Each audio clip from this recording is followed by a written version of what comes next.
नमस्कार साथियों, उम्मीद करता हूँ सब अच्छे होंगे। यूपीएससी की जर्नी में जब हम लोग पहला कदम रखते हैं, तो ज़रूरत होती है कि हमारे पास बेस्ट पैटर्न का फॉलो किया जाए। बेस्ट पैटर्न या बेस्ट प्लानिंग या बेस्ट स्ट्रेटजी जब भी बेस्ट होती है जब आपके पास पूरा व्यापक तरीके से समझ विकसित हो कि एग्जाम का पैटर्न कैसा है। और पैटर्न में भी इंडिविजुअली प्रीलिम्स की तैयारी कैसे करनी होती है, उसका किस किस का कितना वेटेज होता है, क्या उसका स्ट्रक्चर है, नेगेटिव मार्किंग होती नहीं होती है, प्रश्न कितने आते हैं, कहाँ से कैसे प्रश्न आते हैं, ये बहुत जरूरी है उसके पैटर्न को जानना। तो आज हम डिबेट करेंगे यूपीएससी की जर्नी में। अगर आप पहला कदम रख चुके हैं या 2024, 25, 26 जब भी प्रीलिम्स के पार्ट करने वाले हैं, तो कुछ मूलभूत बिंदुओं से जानकारी आपको होनी चाहिए कि क्या इसमें प्रश्न पत्र कितने आते हैं प्रीलिम्स में, साथ में प्रश्नों की प्रवृत्ति कैसी होती है, प्रश्नों की संख्या कैसी होती है, या उसमें कुल कितने अंकों के प्रीलिम्स होता है, उस प्रश्नों का वेटेज कैसा होता है या उनका कहीं ना कहीं जाके जुड़ते हैं नहीं जुड़ते हैं, साथ में निगेटिव मार्किंग है या नहीं है, या क्वालिफाइंग जो पेपर है उसमें क्या स्ट्रक्चर होता है। ये सारी बातें डिस्कशन करेंगे। तो बहुत जरूरी है, एग्जाम की अनुकूल अगर तैयारी नहीं कर पाते हैं तो आपकी जो एनर्जी है, आपके जो रास्ते हैं, वो बेसिकली आपको अपनी मंजिल तक लेकर नहीं जाते हैं। तो बहुत जरूरी है आपके जीवन में बेस्ट स्ट्रेटेजी का होना, बेस्ट पैटर्न को समझने के साथ आपकी प्लानिंग बेस्ट हो, और उसके साथ जरूरी है कि आपके पास बेस्ट रिसोर्स हो, और बेस्ट रिसोर्स होंगे तो आपके पास जो रास्ता है आपका लवासना पहुंचने का, या आपकी जो मंजिल है यहाँ पे क्रैक करने की, वो आसान भी बन जाती है, उसकी स्पीड भी, गति भी तेज हो जाती है। तो इसलिए आइएगा चर्चा कर लेते हैं, बहुत कम समय में इसको जानने का प्रयास करेंगे और समझेंगे कि अगर आपको प्रिपेयर करना है यूपीएससी का, तो इसके लिए कुछ जरूरी है प्रीलिम्स के लिए जो पैरामीटर्स होना चाहिए। सबसे पहला पैरामीटर्स होता है कि step number 1, now the syllabus and exam pattern. अगर आपने सिलेबस को ही नहीं समझा है, एग्जाम पैटर्न को भी नहीं समझा है, तो मान के चलें आप कैसे पढ़ाई कर पाएंगे। तुमको यही नहीं पता कि मुझे पढ़ना क्या है, मुझे पढ़ना किस तरीके से है, तो मान के चलें कि हम, ये जरूरी है पहले स्टेप में कि हमें एक बेसिकली किस आधार पे काम करना है। तो पहले जरूरी है सिलेबस को समझो, उसके पैटर्न को समझो। सेकेंड स्टेप जब आप इसको समझ जाएंगे तो नेक्स्ट स्टेप आता है यहाँ पे, बिल्ड योर फाउंडेशन स्ट्रांग। यानी तैयारी करने के दो स्टेप होते हैं, एक वो स्टेप जो आपका बेसिक आधार है, एक स्टेप एडवांस आधार है। तो यानी जब तक आपका बेसिक रेडी नहीं होगा, बेसिक उसे कहते हैं जो सबको पता होता है, तो तुमको पता भी होना चाहिए। जैसे वो कहाँ से आएगा, बेसिक बातें हैं, अभी बताएंगे हम लोग आपके सामने। लेकिन थर्ड स्टेप होता है बिल्ड योर द फाउंडेशन। जो आपने अब इकट्ठा किया है, अब उसको एग्जाम ओरिएंटेड पढ़ना है, एग्जाम के स्टेप बाय स्टेप करके पढ़ने का प्रयास करना है। और साथ में हमें यह जानना है कि इस बेसिक का फाउंडेशन में रूल कैसे लगाना है, या फाउंडेशन में रोल ऐसे कैसे करना है, ये सब जानने का हम लोग प्रयास करते हैं। एंड देन यहाँ पे हम लोग बात करें स्टेप नंबर 4 की, रिविजन करने का प्रयास करते हैं।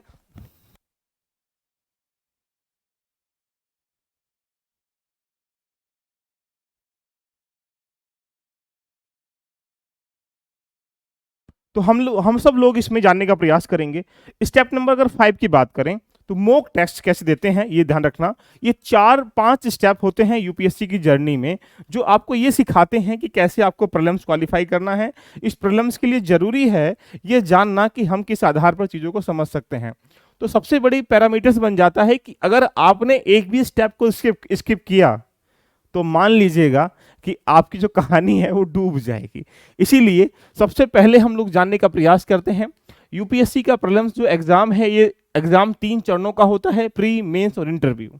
तो आज हम चर्चा करेंगे इस प्रीलिम्स के पैरामीटर्स पर, और जानेंगे कि इसका प्रीलिम्स का पैरामीटर्स क्या निकल के आ जाता है, राइट।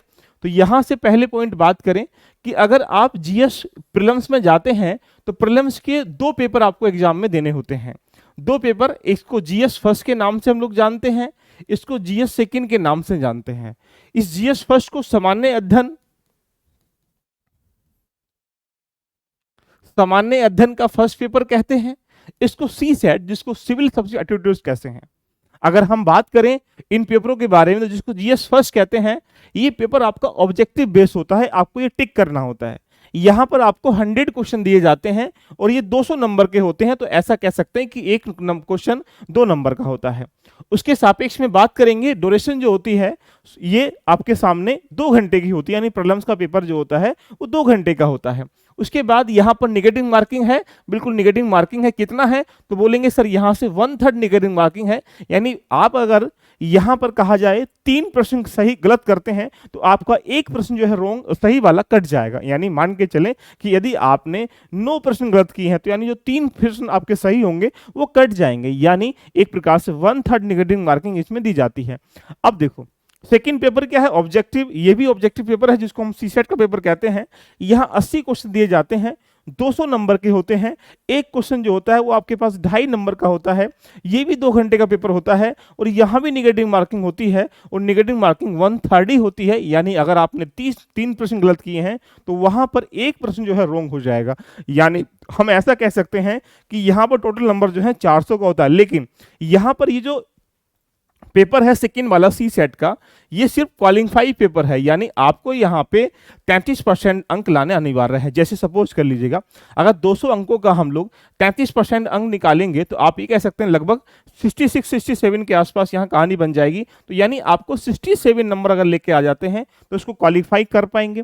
अगर इसको क्वालिफाई आपने कर लिया तब जाके आप प्रीलिम्स में क्वालिफाई करने के लिए जीएस फर्स्ट पेपर का जो एक प्रकार से मेरिट है वो लगाई जाती है।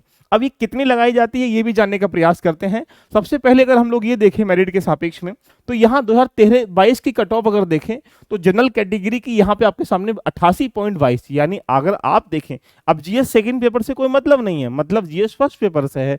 यहाँ पे आपको देखा जाए 100 प्रश्नों में से अगर लगभग 45 प्रश्न कर लेते हैं तो मान के चलें without out of negative marking तुमने निकाल लिया तो ये 45 क्वेश्चन सही करने में आप मान के चलो इसको आराम से क्वालिफाई कर पाओगे।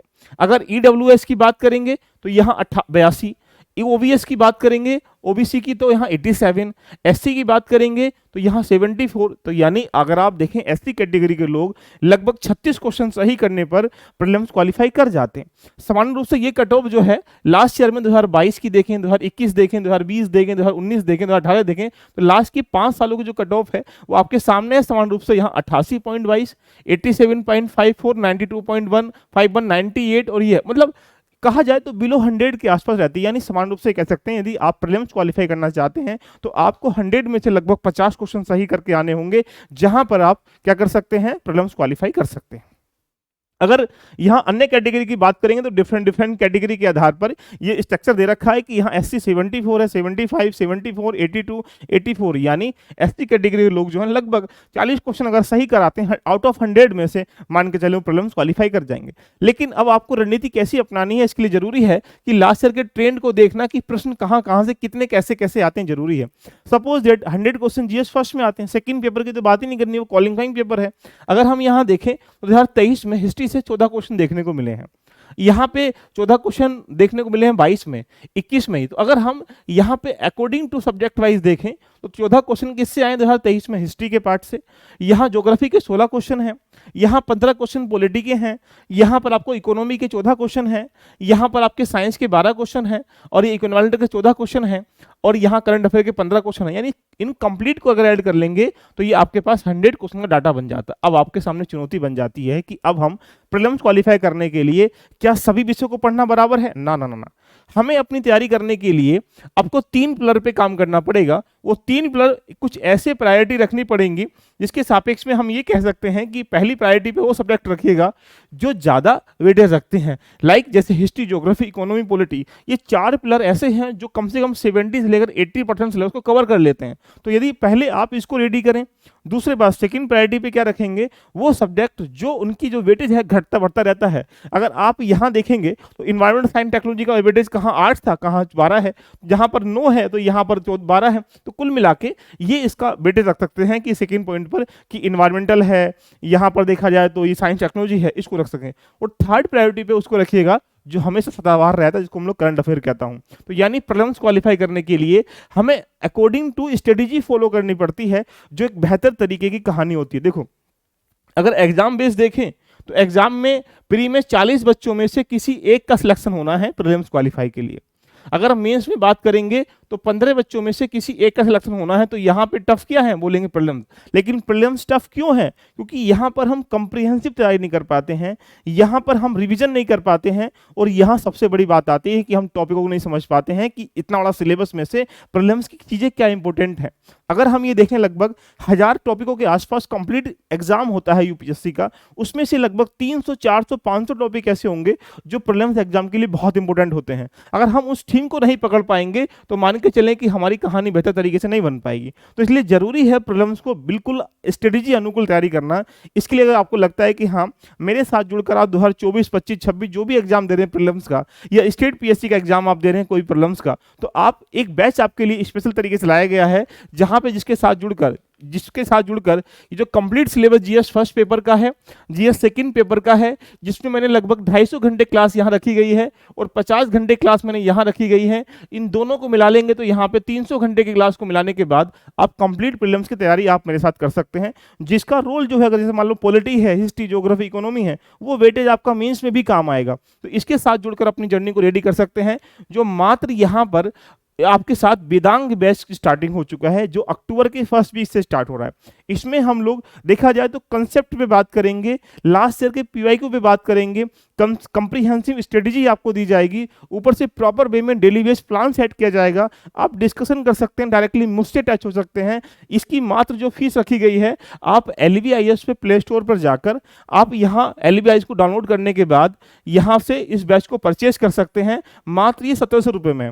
लगता है कि आप अभी कैपेबल नहीं है सर, 1 महीने के बाद 10 दिन का ले पाएंगे, तो इस बैच को आप इंस्टॉलमेंट के माध्यम से भी ले सकते हैं, जहां पर पहली इंस्टॉलमेंट मात्र 900 रुपये जमा करके यहाँ पे क्लिक करके इसको परचेज कर सकते हैं। ये मात्र इसमें सीटें 300 रखी गई हैं, जहां पर उन बच्चों को लेकर प्रीलिम्स डेडिकेशन तैयारी कराई जाएगी। यदि आपको लगता है कि आप प्रीलिम्स, आपके लिए भी डर बैठा हुआ है, आप लंबे समय से प्रीलिम्स क्वालिफाई नहीं कर पा रहे हैं, या आप फ्रेशर हैं, आपको डायरेक्शन नहीं है, आपके पास गाइडेंस नहीं है, तो इसको ज्वाइन कर सकते हैं। या आपके अंदर एक प्रकार से कह सकते हैं तैयारी तो कर रहे हैं, लेकिन यही नहीं पता कि सही प्लेटफॉर्म पे नहीं कर पा रहे हैं, उसके करने का तरीका क्या है, तो आप इसके साथ जुड़कर अपनी तैयारी को कर सकते हैं। कैसी लगी चर्चा, एक बार दिल से कमेंट कर दीजिएगा। इस तरह हम लोग मेंस की भी करेंगे, इंडिविजुअल भी करेंगे, सारी चीजें आपके सामने आती रहेंगी। All the best, love you, all of you, bye bye, take care.